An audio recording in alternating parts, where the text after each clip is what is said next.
Check it out, guys. Load of mushrooms here.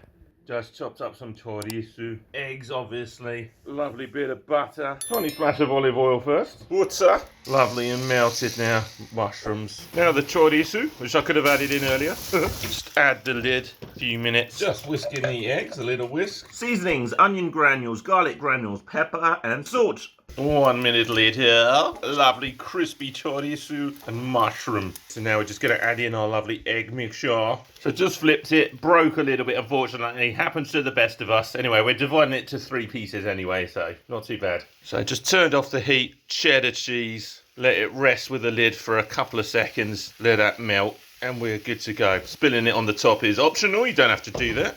Chickabosh! 2 seconds later. A little bit longer than 2 seconds. Lovely melted cheddar cheese. Now just time to serve it up. Perfect keto breakfast to start the day. Chorizo and mushroom omelette topped with cheddar cheese. Is it good? All good. How is it? It's really nice.